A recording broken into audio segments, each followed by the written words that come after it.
ce sera important qu'on puisse aller plus loin. Bonjour à tout le monde qui nous rejoignent en streaming. C'est un plaisir de vous accueillir ce matin. Ce matin, je ne vais pas parler trop. Je vais sans tarder à accueillir notre ami Thierry Kopp. C'est vrai que c'est un plaisir. On a appris à le connaître depuis vendredi. On a passé des bons moments. Viens seulement, tu peux enlever ton masque aussi.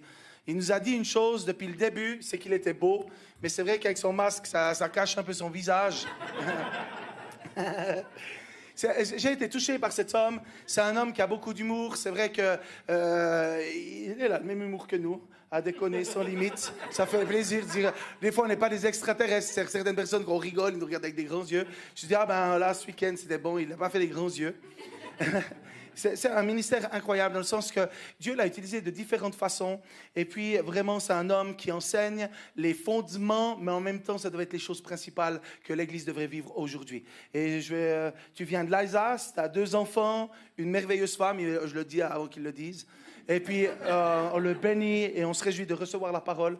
Et puis, je veux juste simplement prier, Seigneur Jésus, que la parole déclarée ce matin puisse être révélation dans nos cœurs, dans le nom de Jésus. Amen.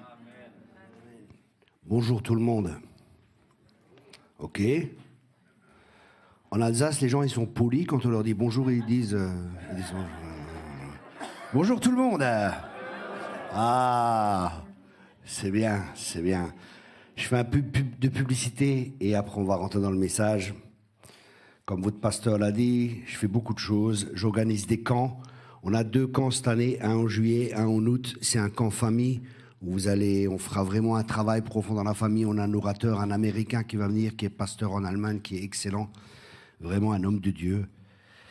Et on a un autre camp, délivrance, guérison intérieure, renouvellement de l'intelligence. Vous allez être nettoyé, essoré, restauré, repassé, enfin tout ce que vous voulez. Il y a piscine, on mange bien, il y a tout ce que vous voulez, voilà.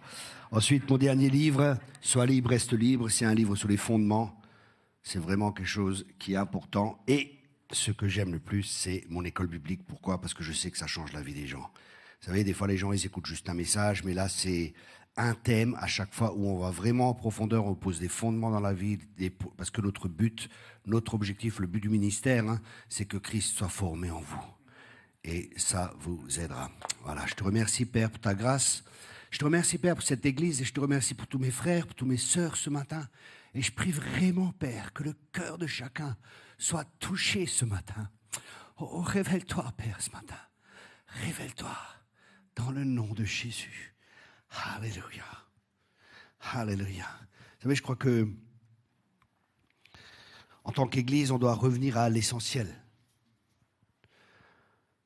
Parce qu'il y a des choses qui sont importantes, mais on doit vraiment revenir à l'essentiel. Et l'essentiel, c'est lui. L'essentiel, c'est Jésus. Et je vois des fois, on parle de beaucoup de choses, on parle de beaucoup de choses sur Jésus, on cherche beaucoup de choses, mais on oublie le principal. Et je crois que ça blesse le cœur de Dieu. Vous savez, je vois beaucoup de jeunes, mon ministère, c'est quoi mon ministère ? Je veux mon ministère, je veux ceci, et je veux cela, et toutes ces choses sont bonnes. Mais est-ce qu'on cherche la main de Dieu ou est-ce qu'on cherche le cœur de Dieu ?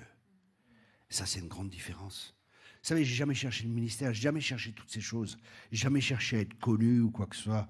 Ça m'intéresse pas. Ce que je veux, c'est lui. C'est lui que mon cœur désire. C'est lui le bien-aimé.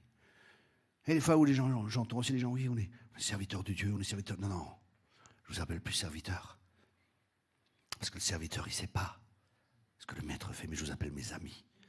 Et mon but, le but de mon cœur, c'est d'être l'ami de Jésus. C'est ma prière pour vous, pour chacun ce matin. Pour chacun de vous ici. Parce qu'on entre dans des temps qui vont être des temps difficiles. On a changé de saison, on est dans une nouvelle saison. On n'est plus dans les temps où le peuple était dans le désert et on priait, ça tombait, et puis on murmurait, on râlait, pas content, carrément méchant, et ça, hein. Ça va pas, le pasteur n'a pas bien prêché, ça c'est pas bien, ça c'est bien, t'as vu lui, t'as vu l'autre église, toujours en train de râler. Vous savez, quand je vois ça, c'est significatif pour moi, c'est un indicatif de quelque chose. C'est que les gens, il leur manque quelque chose. Parce que quand tu es rempli de lui, tu as tout. Quand tu es rempli de sa présence, quand tu connais son cœur pour les gens, quand tu vois l'amour qu'il a pour toi, et l'amour qu'il a pour les autres. Quand tu le connais vraiment, quand tu connais vraiment Dieu. L'apôtre Paul, à la fin de sa vie, disait « Mon but, c'est de le connaître. Mon but, mon objectif, c'est de le connaître, lui. » Et la puissance de sa résurrection. Mais d'abord, le connaître, lui. Et ça devrait être notre objectif premier. Vous savez, j'étais proxénète, j'étais trafiquant de drogue, je viens du milieu. Quand il m'a montré combien il m'aimait, quand il m'a montré combien j'avais de valeur, quand il m'a montré comme lui me voyait, ça a changé ma vie radicalement. Et s'il l'a fait pour moi, il m'a montré comment lui me voit, combien il m'aime, c'est pour que je puisse partager ça avec vous. Parce que comme il m'aime, il vous aime. Bien que je sois son chouchou. Mais en plus, c'est vrai. Je suis vraiment son chouchou. Mais vous savez, quand je dis ça, les gens ils se disent « Non, mais il se prend pour qui ?» Non, mais c'est la vérité. Vous savez pourquoi ? Parce que le cœur est tellement grand de Dieu que vous êtes tous ses chouchous. Nous, on s'imagine, oui, monsieur chouchou, juste pour un. Non, non, non. Le cœur de Dieu est tellement grand qu'il y a de la place pour chacun. Et le monde a besoin de voir une église qui le connaît, lui. Parce que notre but, c'est de représenter Christ. Notre but, c'est de manifester Christ. C'est de rendre Christ visible dans ce monde.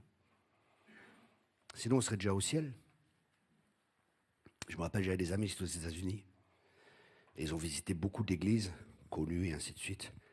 Je dis, waouh, c'était laquelle la meilleure église ? C'est que vous avez le plus impacté. Ils m'ont dit, la meilleure église où ils étaient, c'était pas le meilleur quartier. C'était pas la plus belle église avec les plus beaux bâtiments, avec la technologie et tout. C'était pas ça. On dit, la meilleure église où on était, c'est celle de Bill Wilson, dans le Bronx. On m'a dit, on voyait des gens qui étaient cassés par la vie. On voyait ça sur leur visage. Mais quand tu les regardais, tu voyais Christ en eux. Tu voyais Christ en eux. Vous savez, celui à qui était beaucoup pardonné, c'est celui qui aimera beaucoup.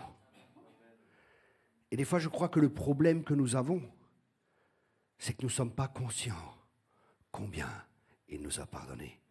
Combien sa grâce est suffisante. Combien qu'il nous aime. Et je crois que le plus gros problème qu'on a en tant qu'Église, c'est qu'on ne le connaît pas. On ne le connaît pas. Parce qu'on entend des prédicateurs qui connaissent peut-être une partie de Dieu ou des fois qui ont certaines révélations et on vit de leurs révélations. Mais on ne vit pas de cette relation personnelle avec Dieu. La révélation est toujours le fruit de la relation.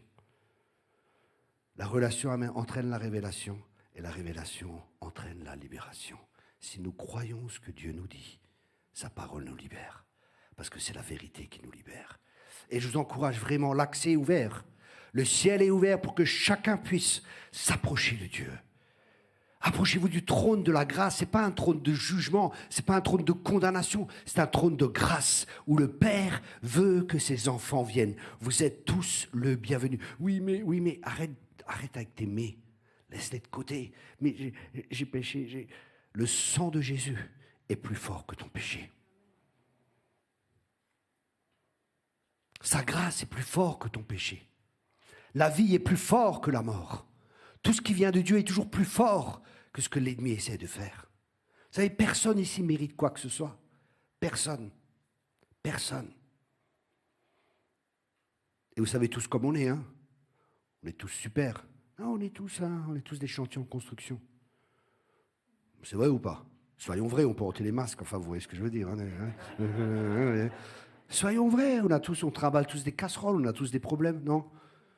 Je suis le seul prédicateur qui a des problèmes, quoi, tous les autres. Hein, on a tous des problèmes, on a tous des combats, on a tous des luttes. Non ? Enfin, je croyais que tu étais le seul. Et ça, c'est ce que le diable veut te faire croire. Il veut te faire croire que tu es seul. Et que les autres sont beaucoup plus loin. Que les autres, ils n'ont pas de problème. Que les autres, ils n'ont pas de combat. Que tout va bien. Je suis comme vous. J'ai besoin de son sang. J'ai besoin de son pardon. J'ai besoin de sa grâce. Et je sais que sa grâce est suffisante. Et je sais que je ne suis pas mieux que vous. Peut-être même pire que vous. Ou bien. Mais je sais que sa grâce est là. Et je sais que son cœur, le principal pour lui, comme avec Adam. Adam, mais où es-tu ? Où es-tu ? Dieu te cherche. Dieu te cherche. Dieu t'attend. Comme le fils prodigue, vous voyez, le père était là, il l'attendait. Vous vous rendez compte, le père attendait. Et d'un seul coup, le père court vers lui. Et à l'époque, ils portaient des robes, les hommes. Ne refaites pas la même chose. Non, il a porté une robe et qu'est-ce qu'il a fait? Il a couru. Il a couru vers lui. Qu'est-ce que ça signifie? Ça veut dire qu'il a relevé la robe. Waouh, ça c'était vraiment quelque chose qui était pas très bon à l'époque. Mais le père, il s'en fiche. Il s'en fiche du regard des gens. Parce que l'amour qu'il a pour toi, c'est l'amour qui va le pousser. Et nous, en tant que ministère, on devrait avoir ça, à connaître ce Père, connaître l'amour du Père qui nous presse, comme disait l'apôtre Paul. L'amour du Père me presse, pas pour avoir un ministère, pas pour avoir des finances, pas pour être connu, mais parce qu'on aime les gens avec l'amour de Dieu. Et on aime les gens avec l'amour de Dieu parce qu'on a découvert l'amour de Dieu pour nous-mêmes. Et on peut uniquement donner ce qu'on a reçu. Dieu nous aime. Je crois que plusieurs ici, vous avez vraiment besoin de cette révélation de l'amour de Dieu. Parce que je crois des fois en Suisse, il y a des fois un petit problème.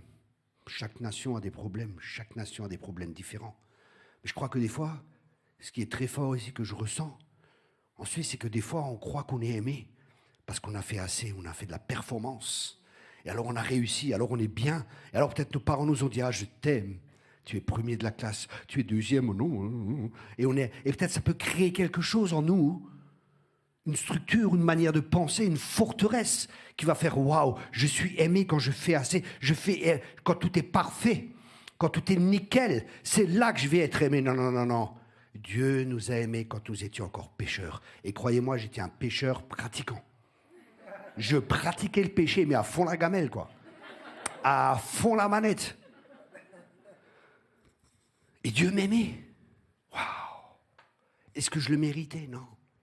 Et ça, c'est vraiment important pour nous, c'est d'avoir cette révélation de la grâce de Dieu et de l'amour de Dieu. Et quand on s'approche de lui, on est changé de gloire en gloire. Et on est changé de victoire en victoire. Un jour, j'étais fraîchement converti et j'étais là. Je disais, ah mais c'est pas possible, Seigneur, tout est difficile. Jeune converti, mais déjà dans le ministère, je suis dans le ministère, ça marche pas, c'est difficile, et ci et ça. Je croyais que j'étais à Jérusalem, au mur de lamentation, vous savez, en train de râler, quoi. Et là, le Seigneur me dit, lis le psaume, je crois que c'est 73, je ne sais plus exactement. Hein. Et là, je dis, ouais, j'ai vu les justes prospérer. Je dis, purée, mais c'est moi qui aurais pu écrire ça. Et là, il est dit, jusqu'à ce que j'entre dans tes sanctuaires. Waouh! Jusqu'à ce que je vienne dans ta présence. Dans sa présence, notre perspective change. Dans sa présence, il y a tout qui est changé, tout qui est transformé. Dans sa présence, on commence à voir comme lui il est, et on commence à voir comme sont nos problèmes, nos difficultés et tout ça, et on voit, waouh, il est si grand. Vous savez, je crois que le peuple de Dieu a besoin de reconnaître de nouveau la grandeur de Dieu. J'avais une église en Allemagne. J'étais pasteur une fois, dans une autre vie. Et vous savez comment c'est? Dans une église, il y a des gens. Et quand il y a des gens, il y a des problèmes. Il y a des difficultés. Parce que chacun a des problèmes, chacun a des difficultés. Enfin, je ne sais pas, en Suisse peut-être pas, mais en Allemagne, c'était comme ça. Et j'étais là, je me faisais plein de soucis. Ah, Seigneur, mais comment je vais pouvoir aider ces gens? Comment je vais pouvoir faire ci? Comment je vais pouvoir faire ça? Et je suis passé en Suisse, quoi. Je suis allé en Suisse. Et là, je marche, je me dis, ah Seigneur, c'est pas possible. Et d'un seul coup, je regarde vers les montagnes. Et là, je me dis, waouh, Thierry, Dieu est si grand. Regarde les montagnes qu'il a créées. Regarde comme elles sont grandes. Regarde comme elles sont magnifiques. Et Dieu est beaucoup plus grand que les problèmes. Et j'ai commencé à percevoir un peu la grandeur de Dieu. Et dernièrement, j'étais dehors chez moi à la maison. Je réfléchissais un peu, tout ça, j'étais dehors. Et là, de nouveau, Dieu m'a donné de nouveau une révélation. Mais cette révélation, elle était waouh, c'était fort. Je regarde le ciel et je vois les étoiles. Pouah. Et d'un coup, je me dis, waouh, Dieu est tellement grand. Et en même temps que je pense à ça, que j'ai cette révélation de cette grandeur encore de Dieu, la crainte de Dieu aussi est venue. Waouh, une crainte est venue. Je dis, waouh, tu es tellement grand, Dieu. Tu es tellement puissant. Tu es tellement, waouh, tu es tellement saint. Waouh. Et je crois qu'on a besoin de cette révélation de la grandeur de Dieu, de l'amour de Dieu, mais aussi de sa sainteté. On a besoin pas juste nous, des fois on veut juste une partie, mais mon but c'est de le connaître lui, de connaître Dieu tel qu'il est réellement, connaître sa sainteté, connaître sa bonté, connaître son amour, mais connaître aussi sa sévérité. Parce que quand plus on connaît sa sévérité, plus on appréciera sa bonté. Parce que c'est terrible de tomber entre les mains du Dieu vivant. Ça aussi, c'est le Nouveau Testament. Vous savez, de nos jours, il y a des enseignements dans l'Église. Dieu ne juge plus, Dieu ceci, Dieu cela, Dieu tout ce que vous voulez. En fin de compte, c'est plus un père, c'est un grand-père. Et ça, et un grand-père, il cajole juste, il fait juste des petits bisous.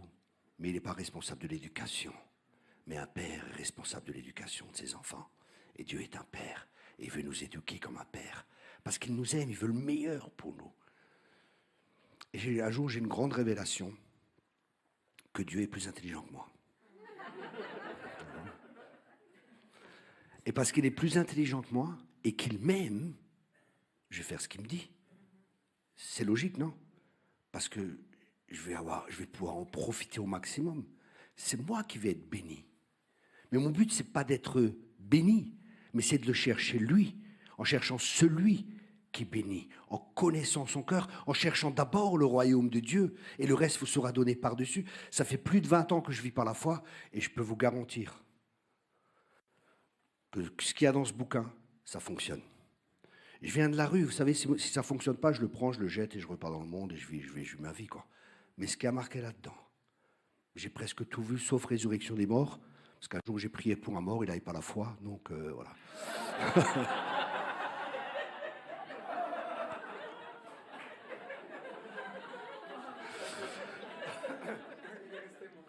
Si, j'ai quand même eu... J'ai aussi une résurrection de mort aussi. Bon, j'ai presque tout vu, hein, enfin tout. Mais, vous savez, je parle avec beaucoup de ministères, et je connais beaucoup de ministères. En 20 ans, hein, on tourne. Je suis dans les nations. Et il y a une chose qui vraiment, quand je parle avec tous les hommes de Dieu que je rencontre, il y a une chose qui marque leur vie. Et il y a une chose qui marque ma vie. Vous savez, les jeunes, ils veulent tous le feu, les miracles. Oh, le feu, on veut le feu, descend le feu. Et quand ils prient, c'est le feu, et les miracles. Les gens ont vu des miracles. Les gens ont vu le feu. Ils ont tout vu, mais ils ne sont pas restés au Seigneur. Mais ce qui va faire que tu restes au Seigneur, écoute bien, c'est de le rencontrer lui, personnellement. C'est de l'entendre te parler dans le cœur à cœur. Un jour, j'étais dans l'adoration, et là, je vois la croix devant moi. Et le Seigneur me regarde, avec des yeux remplis d'amour, et il me dit, j'ai fait ça pour toi. Tu vois, la souffrance comme ça, et il te regarde, et il m'a dit, j'ai fait ça pour toi. Là, quand tu vois ça, tu ne le lâcheras plus. Tu ne le lâcheras plus, pas à cause des miracles qu'il fait, mais à cause qu'il te révèle son amour pour toi. Et ça te fait fondre. J'ai pleuré comme un gamin. Quand j'étais fraîchement converti, j'avais quelques mois de conversion, je venais du milieu, j'avais une vie difficile. Et dans le milieu, j'étais plusieurs fois en prison et tout. Et j'avais des temps difficiles, fraîchement converti.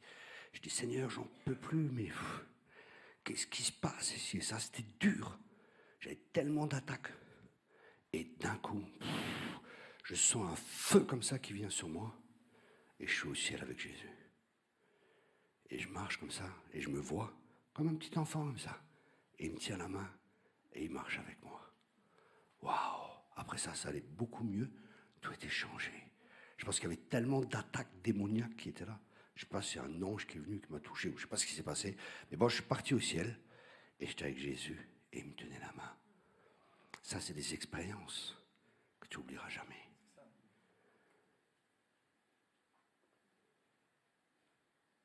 Ou même quand tu as péché. Je sais, je parle pour ceux qui sont en truc, ceux qui sont en live là-bas. Bonjour. Qui sont en France, hein, ceux qui sont en France, je vous parle à vous. Quand tu as péché,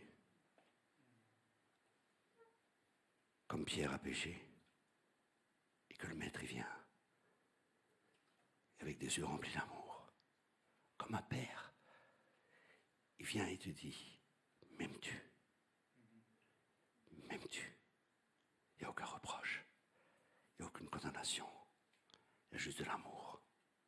Mais cet amour, il est tellement fort que ton cœur peut-être qui était dur, que ton cœur peut-être qui était blessé, que peut-être ta mauvaise conscience qui t'accusait, que peut-être l'ennemi, là où il était là en train de te bombarder, Dieu t'aime plus et ci et ça, quand il te pose juste cette question et que tu vois ses yeux remplis d'amour, qui te regardent et qui te dit m'aimes-tu? Là c'est... Tu craques. Tu craques. Moi je craque des fois devant le chocolat suisse. Mais là, je craque vraiment. Là c'est vraiment... C'est l'amour de Dieu. C'est notre rencontre avec lui.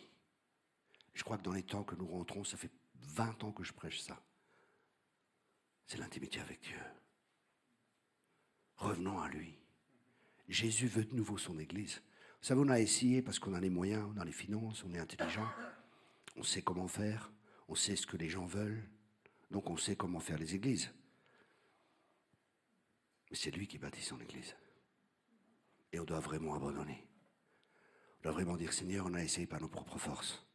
Oh, c'est vrai, on a 200, 300, 500 personnes. Mais il y a des millions qui vont en enfer.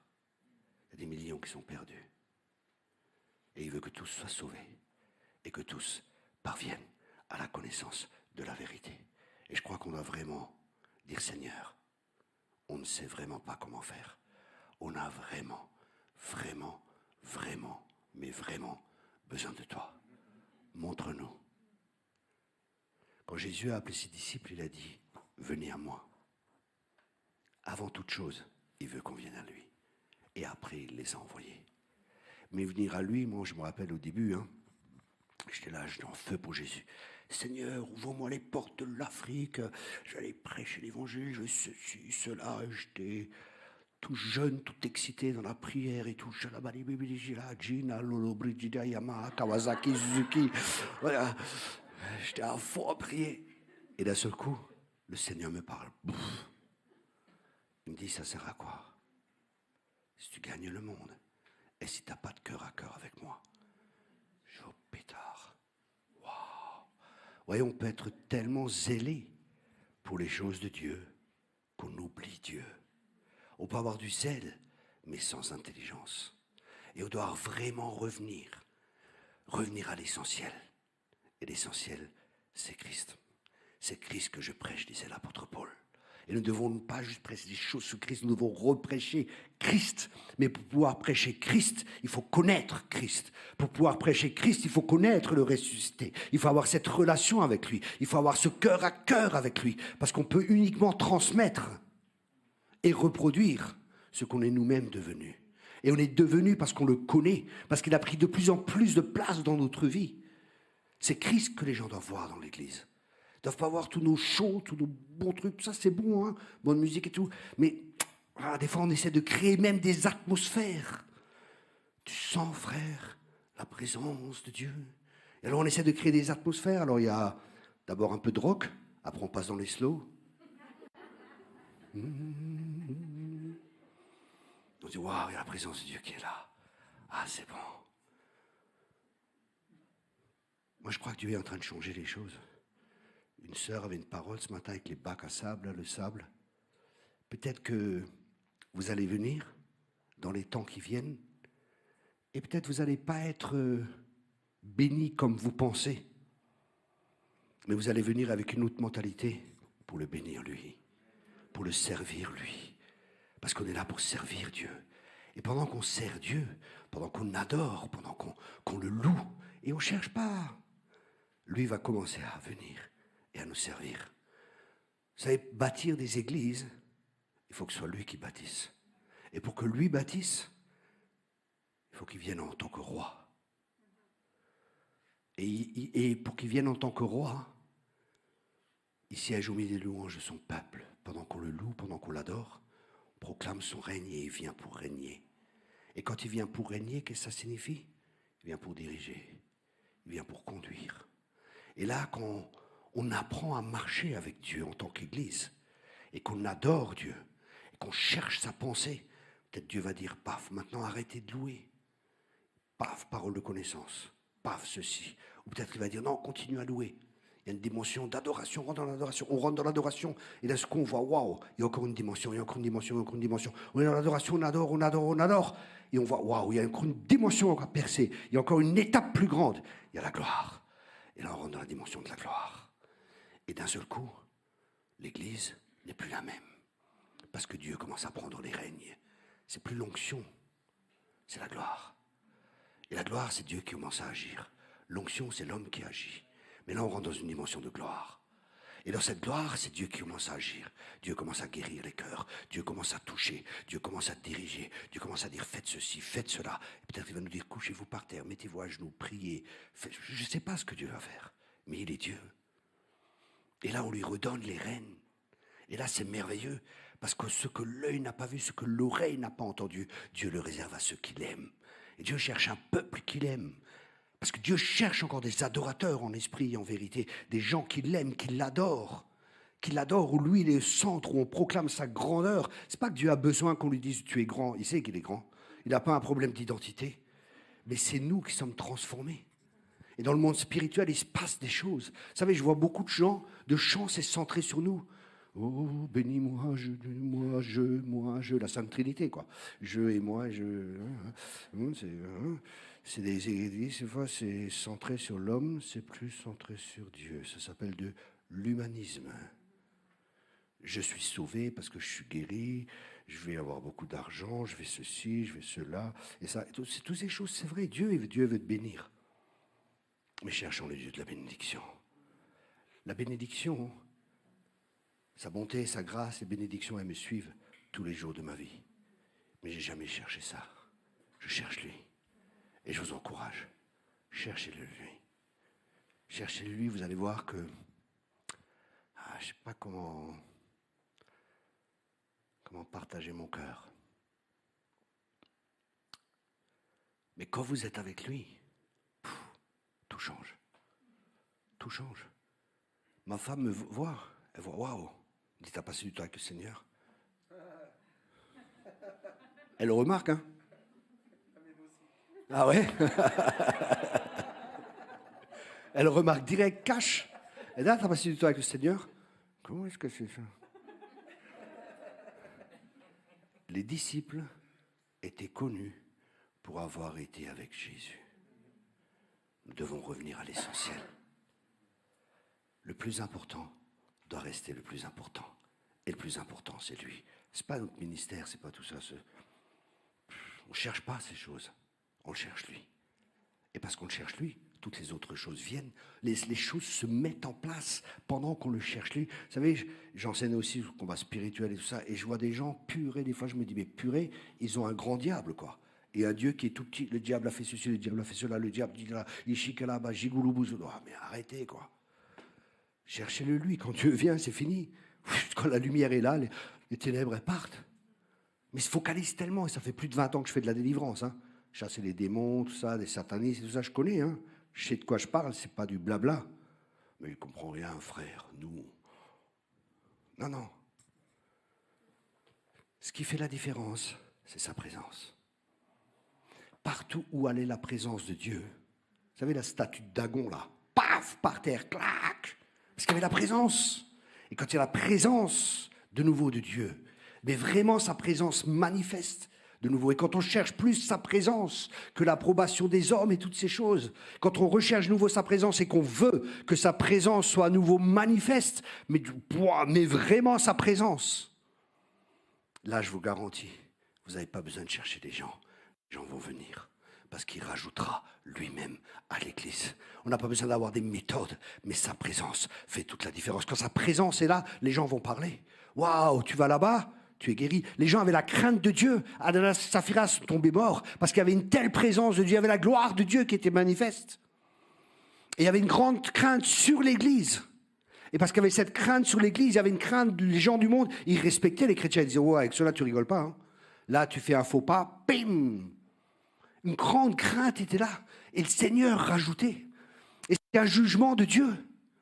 Waouh! Le jugement est dans le Nouveau Testament, sur Ananas et Saphira. C'était un jugement. Parce que la présence de Dieu est tellement manifeste, tu ne peux pas mentir. Vous savez, j'ai vu des temps où il y avait la présence de Dieu qui était là. Je vous garantis, je devais prêcher. Je disais, waouh, Seigneur, on a peur de dire un mot de... Pas peur, vous comprenez, c'est un respect. La peur de Dieu nous éloigne de Dieu. La crainte de Dieu nous rapproche de Dieu. Moïse craignait Dieu, il s'est approché de Dieu. Le peuple avait peur de Dieu, il s'est éloigné de Dieu. La crainte de Dieu, c'est un saint respect, parce qu'il est Dieu. C'est de la révérence envers lui. C'est pas la peur de Dieu. Il est Dieu, il est saint, il est 3 fois saint. Saint, saint, saint est le Seigneur. C'est ce que les anges crient. Il est saint. Et nous devons revenir à ce Dieu qui est saint, à cette compréhension de la sainteté de Dieu. Il est saint. Et c'est des choses où Dieu met l'accent actuellement pour son Église. Parce qu'il veut une Église pure, sans rides et sans taches. L'Église qui va être cherchée, c'est une Église qui a une intimité avec lui. Et dans cette intimité, on est changé, on est transformé à son image, de gloire en gloire. On est transformé en ce qu'on contemple, on est transformé en ce qu'on adore. Et parce qu'on adore Dieu et qu'on prend du temps avec Dieu, on sera transformé de plus en plus à son image. Et ça, c'est de l'Église que Jésus enlèvera. C'est l'Église qui marche avec Dieu, comme Enoch marcha avec Dieu, et Dieu enleva Enoch. L'Église de la fin des temps, c'est une Église qui marchera avec Dieu. C'est une Église qui aura une intimité avec Dieu. C'est une Église qui connaît son Dieu. Parce que ceux de la fin des temps, ils seront forts parce qu'ils connaissent leur Dieu. Notre force, elle ne vient pas de nous-mêmes. Notre force, elle vient de le connaître. De le connaître, lui. De connaître ça. Il y a toujours deux choses que l'ennemi attaquera. Sa bonté et sa grandeur. Toujours. La bonté de Dieu et la grandeur de Dieu. Pour ça, ne doutez jamais de la bonté de Dieu pour vous et ne doutez jamais de sa grandeur. Dieu est capable, alléluia. Dieu est capable. Dieu est plus grand que ton problème. Dieu est plus grand que tes difficultés. Arrête toujours de parler de tes difficultés, toujours de parler de tes problèmes. Commence à parler de la grandeur de ton Dieu. Ta perspective changera. Ta manière de vivre changera. Tu ne te feras plus de soucis. La Bible a dit qu'on n'a plus le droit de se faire de soucis. Des fois, je crois qu'il y a des anges qui sont là. Pardon. Je crois que des fois, il y a des anges qui sont là et vous êtes en train de vous soucier. Et l'ange, il est là. Interdit de se faire des soucis. Vous faites encore des soucis? Non, sérieux, vous faites encore des soucis? Pour toi, il a dit, ne vous souciez de rien. Peut-être qu'on se fait des soucis encore pour une raison. Un orphelin, il n'a pas de père qui pourvoit pour lui. Un orphelin, il est tout seul. Il doit tout faire par lui-même. Et quand il y a des problèmes, quand il y a des difficultés, il n'a personne qui l'aide. Moi, quand j'étais petit, quand d'autres garçons me voulaient du mal, je dis, je vais appeler mon père.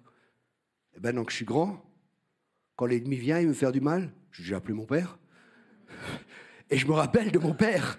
Mon Père, il a tout pourvu, à tous mes besoins avec richesse et gloire. Jésus l'a dit, je leur ai fait connaître ton nom. Et le nom, pour un Hébreu, c'est toujours lié au caractère. C'est toujours lié aux attributs. Donc, quand Dieu il dit, je vous ai fait connaître son nom, ça veut dire qu'il a fait connaître les attributs de Dieu. Et nous devons connaître les attributs de Dieu. Dans chaque nom de Dieu, il y a le besoin des hommes qui sont comblés. Il est Jéhovah Jireh, alléluia. Tu as besoin qu'il pourvoie à tes besoins. Il a déjà pourvu à tes besoins. La vraie traduction de Jéhovah Jireh, c'est pas Dieu pourvoira, c'est Dieu a déjà pourvu à tes besoins. Il a déjà pourvu à tes besoins. Il l'a déjà pourvu. Il pourvoira pas, il a déjà pourvu. Tu pars d'une position de vainqueur, il a déjà pourvu. Ah bon? Oui. C'est la vérité. Tu es malade, Jéhovah Rapha, celui qui te guérit. Tu as besoin de justice, il est notre justice. Jéhovah Tzidkenu, alléluia. Il y a dans tous les noms de Dieu, il y a tout ce que l'être humain a besoin. Tous nos besoins, sont comblés en lui. Il a pourvu en abondance à la croix. Tout a été pourvu. On peut vivre comme des gens heureux. On devait être les gens les plus heureux, remplis du Saint-Esprit et de tristesse, frère. Je suis triste, je souffre pour Christ, je porte le monde. Hein, les intercesseurs, des fois, oh, je porte le monde. Détends-toi. On va être rempli de Saint-Esprit. Et vous devrez faire envie aux gens. Les gens devraient, waouh, waouh, ils sont tellement joyeux, ces gens, mais qu'est-ce qu'ils ont? Et pourtant, je sais qu'ils ont des problèmes, ils ont des difficultés. Alléluia. Dans toutes ces choses, on est plus que vainqueurs. On est appelé à être plus que conquérants. Amen. On est des conquérants. Mais un conquérant, il conquiert quelque chose. Il n'est pas là devant les problèmes. Quand il y a des problèmes qui viennent, c'est des problèmes. Non, non. Waouh, une opportunité. C'est un grand problème. Waouh, mon Dieu, il va encore faire un plus grand miracle. Alléluia. Alléluia. Et c'est comme ça que Dieu veut qu'on vive, avec cette mentalité de plus que vainqueur. Parce que la génération que Dieu est en train de lever, c'est une génération Josué. C'est la génération qui va s'emparer du bon pays que l'Éternel, notre Dieu, nous a donné. On va habiter des maisons qu'on n'a pas construites. Alléluia. On va manger des vignes, des grappes. On va y avoir l'abondance. L'abondance de l'abondance de l'abondance. Et cette abondance sera pour nous, mais pas pour tous. Cette abondance, Dieu va la donner à ceux qui ont un cœur selon le cœur de Dieu. À ceux qui sont prêts à donner, à nourrir celui, à couvrir celui qui est nu, à ouvrir sa porte à celui qui est seul, qui est nu. Ésaïe 58, ça sera de nouveau quelque chose qui sera très important dans les temps qui viennent. Et c'est à ces gens-là que Dieu va donner. Ces gens qui sont prêts à couvrir celui qui est nu.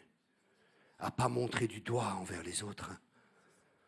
À rompre son pain à celui qui a faim. Parce que l'Église va être la réponse de ce monde. Parce que tout va aller, ça va aller mal. Même en Suisse, il va y avoir des problèmes. En Suisse, il y a déjà des gens pauvres, on m'a dit. Il y a beaucoup de problèmes. Et ça va s'accentuer. Et Dieu permet cela. Parce que les gens doivent quitter leur sécurité pour qu'ils deviennent notre sécurité. Mais pour nous, en tant que chrétiens, il est déjà notre sécurité. Pour ça, même quand tout est ébranlé, parce qu'il dit « j'ébranle encore une fois toute chose ». Et Dieu est en train d'ébranler toute chose. Il est en train d'enlever des sécurités, parce qu'il veut être notre sécurité. Les gens, on ne pourra plus se fier sur les chevaux d'Égypte, on ne pourra plus se fier sur ces choses-là. On aura juste Dieu. Mais Dieu, c'est suffisant. Avec Dieu, on a tout. Et c'est pour ça que Dieu est en train de préparer les leaders. Dieu est en train de préparer son peuple à ces choses-là. Parce que le monde ne saura plus où donner de la tête, parce que les ténèbres vont recouvrir la terre de plus en plus. Mais sur nous, la gloire de l'Éternel va se lever. Alléluia. Et les gens seront dans les ténèbres et tout ça, mais ils verront une lumière. Et c'est l'Église de Jésus-Christ. Et Dieu va dire, voilà, là, il y a le salut. Là, il y a la guérison. Là, il y a tout ce dont vous avez besoin. Et l'Église sera la réponse aux problèmes de ce monde. Alléluia. Ouais, vous êtes vachement enthousiasmés, je vois. Quel enthousiasme. Alléluia. Dieu est en train de préparer une église. Il prépare son église. Il prépare son épouse.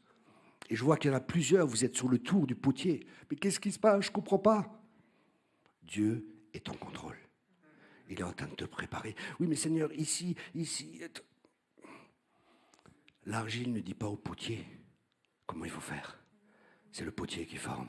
Et t'inquiète pas, il enlève juste ce qu'il doit enlever. Mais quand il enlève quelque chose, il met quelque chose de mieux. Il n'enlève pas parce qu'il ne t'aime pas, mais parce qu'il t'aime. Il fait de mieux en mieux. Je vois dans mon esprit, il y a plusieurs personnes ici, vous souffrez de solitude.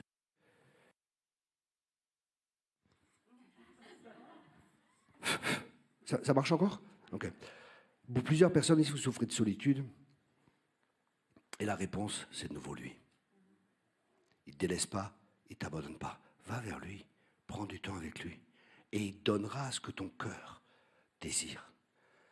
Vous savez, des fois, les gens, ils s'imaginent, je vais me marier, je serai plus seul. Je vais trouver un mari. Ça sera le paradis. Je vais trouver une femme, elle va combler mes besoins. Je vais trouver un homme, il va combler mes besoins.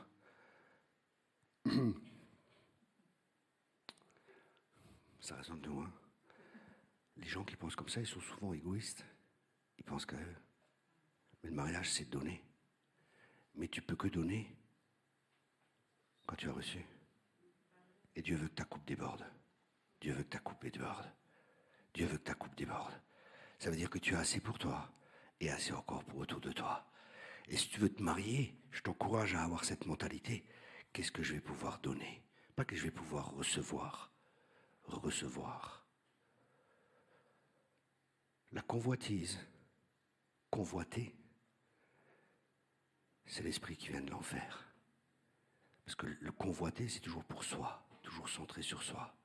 Mais l'amour, c'est l'esprit qui vient du ciel, parce qu'il veut toujours donner. Et il y a plus de bonheur à donner qu'à recevoir. Donc donnez, je vous encourage. Dieu a tant aimé le monde qu'il a donné son Fils. Donnez. On va faire les offrandes. Non, je plaisante.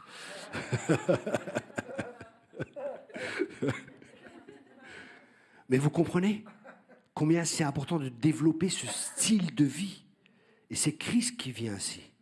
Christ ne disait pas, mais qu'est-ce que je vais recevoir si je vais servir? Qu'est-ce que je vais recevoir si je vais faire ça? Qu'est-ce que je vais faire? Non, c'est son cœur qui poussait parce qu'il aimait les gens, parce qu'on aime les gens. On donne parce qu'on aime les gens du monde. Et ça, c'est pas juste pour les ministères. Peut-être vous dites, oh, je ne suis pas de ministère, moi je ne me rappelle. Non, c'est pour tout le monde, parce qu'on est tous des disciples. Imaginez-vous une église remplie de disciples. Ça veut dire chacun chasse les démons, chacun guérit les malades, chacun prophétise, chacun fait tout ce qu'il y a à faire. Ouais, je sais. Des fois, c'est un peu difficile chez les charismatiques, je sais, Seigneur, ouais. Parce que quand il y a un déménagement, le Seigneur m'a montré, il faut faire du travail manuel, ou déménager. Le Seigneur me montre que je dois aller à une réunion de prière. Oh, Rabasakarabashaka. Comme ça, des fois, je suis charismatique, hein, je ne sais pas si vous avez remarqué. Mais je vois ça des fois, tandis que des fois, des gens qui ne sont pas charismatiques, ils ont des fois plus les pieds sur terre. Et quand un frère déménage ou une sœur, toute l'église est là, en train de l'aider. Et c'est ainsi qu'on reconnaîtra que vous êtes mes disciples à l'amour que vous avez les uns pour les autres.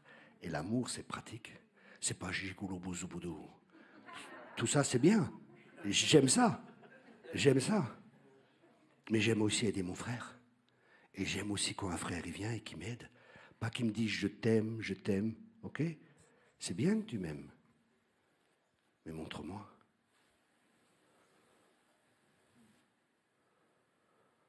Dans la culture juive,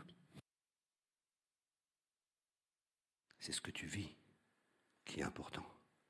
Pas ce que tu dis, ce que tu vis. Dieu a tant aimé le monde, il a fait quelque chose, il a donné, il a fait quelque chose. Ne dis pas que tu m'aimes si tu fais rien pour me démontrer ton amour. Les paroles, c'est léger. J'ai un ami juif, je lui dis, j'étais au Yad Vashem, et je vois, purée, une statue. C'est la statue, vous savez, des catholiques, là, ils ont fait un truc, avec un truc sous la voix, sous les yeux. Vous savez, une statue qui est pour la théorie de remplacement. Ok? Ça veut dire que le juif, c'est plus le peuple de Dieu, que maintenant c'est nous le peuple de Dieu, et ainsi de suite. Donc, théorie de remplacement. Vous connaissez tous ça, hein? Non? Ok. Israël est toujours encore le peuple de Dieu, nous aussi, hein, mais Israël aussi. Ok, ça c'est important. Quelqu'un ne croit pas ça? Lisez Romains 11, ok, c'est la parole de Dieu. Donc j'étais là, purée, c'est pas possible. Et dans ma ville en plus, à Strasbourg, je vais faire quelque chose. Ça va pas aller, ça va pas passer comme ça.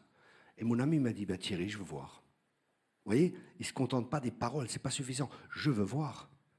Et je suis allé, j'ai fait ce que j'avais à faire. Mais vous voyez, c'est une autre conception. C'est bien que tu dis que Jésus veut guérir les malades. C'est bien que tu dis que Jésus veut t'utiliser. C'est bien qu'on sache toutes ces choses. Mais la question est, que mettons en pratique concrètement? Parce que nous devons être concrets. Nous devons être... Vous savez, dans le monde, les gens sont concrets. Dans le monde des affaires, il me faut des choses concrètes, quoi. C'est pas du blablabla, ça m'intéresse pas. Il faut que ce soit concret. J'étais dans le milieu. Il faut que ce soit concret. Il faut que ce soit quelque chose qui soit palpable. Il faut que ce soit vrai. Le superficiel, ça m'intéresse pas. Et ça, je vois des fois, hein. Vous savez, des fois, je voyais des ministères qui étaient là.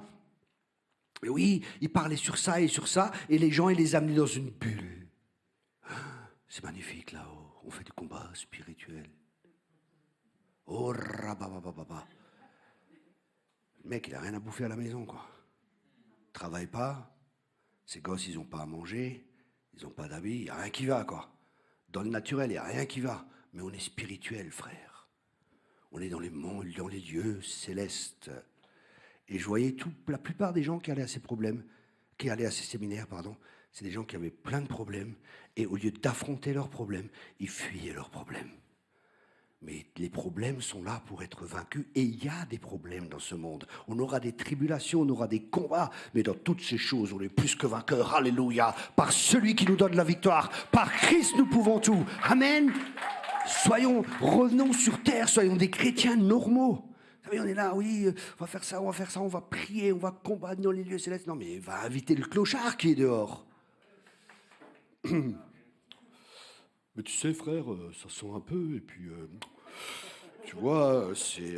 comment t'expliquer mon confort, ça va être un peu dérangé. Jésus est venu pour te déranger. Hein. Ouais, il m'a dérangé, hein, mais positivement. Et Jésus veut que nos vies soient dérangées, qu'on aime vraiment ces gens-là. Un jour, je marchais dans la rue, et il y avait des poubelles comme ça, des bennes, et j'entends du bruit derrière. Là, je couche sur la compassion de Dieu. Je me dis, qu'est-ce qui se passe là? Je regarde, je me suis dit, peut-être il y a un rat, il faut que je fasse gaffe, quoi. Je regarde, et je vois un clochard en train de chercher, quoi. Je me suis mis à pleurer, j'ouvre mon portefeuille, je vais donner quelque chose. Jésus, il voit ces gens-là. Jésus voit toute la misère. Mais nous, des fois, on a les yeux tellement fermés. On est tellement loin du monde. On est tellement loin de ces gens. On ne sent même plus leur cœur. On est tellement centré sur nous, sur nos projets, sur nos églises, sur ce qu'on va faire, sur notre vision, sur faire grandir ceci, sur faire grandir cela.